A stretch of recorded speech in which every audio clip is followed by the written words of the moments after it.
आखिर भगवान कल की अवतार कौन? आज हम आपको देंगे संपूर्ण जानकारी।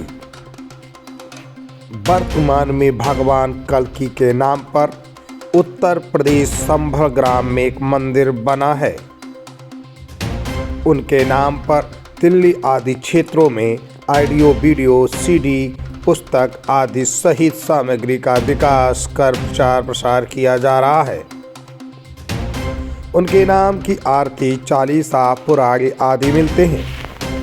उत्तर प्रदेश में सक्रिय कल्कि वाटिका नामक संगठन का दावा है कि कल्कि अवतार के प्रकट होने का समय नजदीक आ गया है।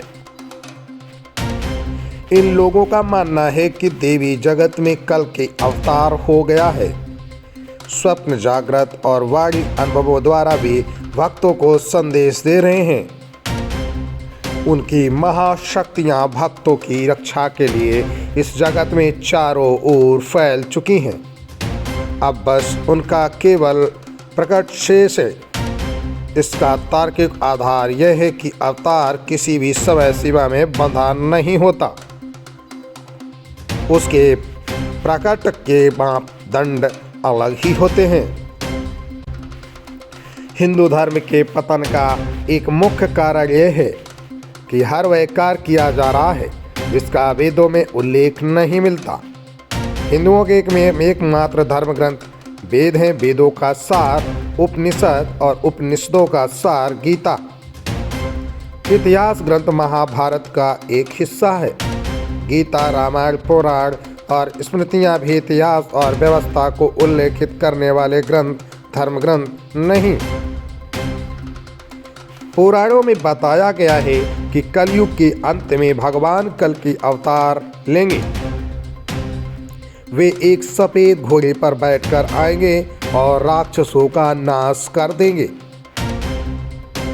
पौराणिक मान्यता के अनुसार कलयुग 4,32,000 वर्ष का है, जिसका अभी प्रथम चरण ही चल रहा है। कलयुग का प्रारंभ 3102 ईस्वी पूर्व में हुआ था, जब 5 ग्रह मंगल, बुध, शुक्र, बृहस्पति और शनि मेष राशि पर 0 डिग्री पर हो गए थे।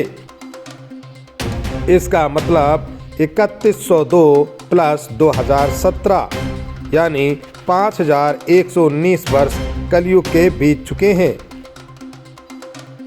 इस समय सन 2024 चल रहा है, तो इसका मतलब 5126 वर्ष कलयुग के बीत चुके हैं।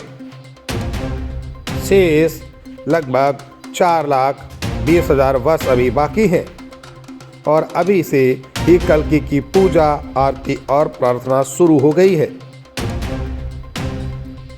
कल्कि पुराण के अनुसार कलयुग में भगवान विष्णु कल्कि रूप में अवतार लेंगे। कल्कि अवतार कलयुग बाद सतयुग के संधि काल में होगा।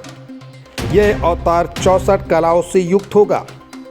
पुराणों के अनुसार उत्तर प्रदेश के संभल नामक स्थान पर विष्णु यश नामक तपस्वी ब्राह्मण के घर भगवान कल्कि पुत्र रूप में जन्म लेंगे।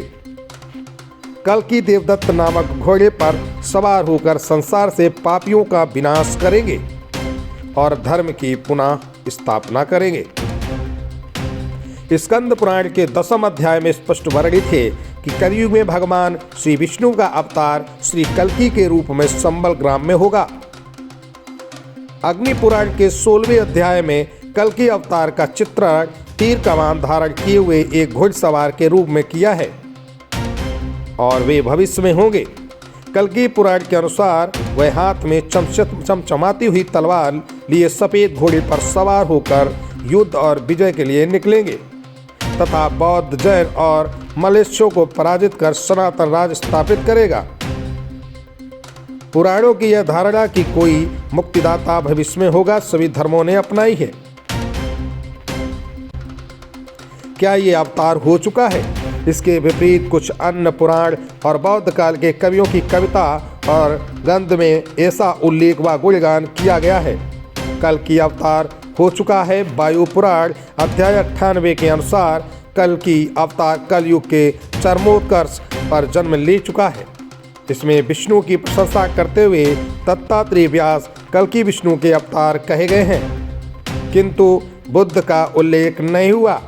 इसका मतलब यह है कि उस काल में या तो बुद्ध को अवतारी होने की मान्यता नहीं मिलती थी या फिर बुद्ध के पूर्व कल्कि अवतार हुआ होगा।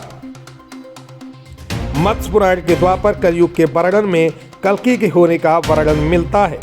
बंगाली कवि जयदेव 1200 ईस्वी और चंडीदास के अनुसार भी कल्कि अवतार की घटना हो चुकी है।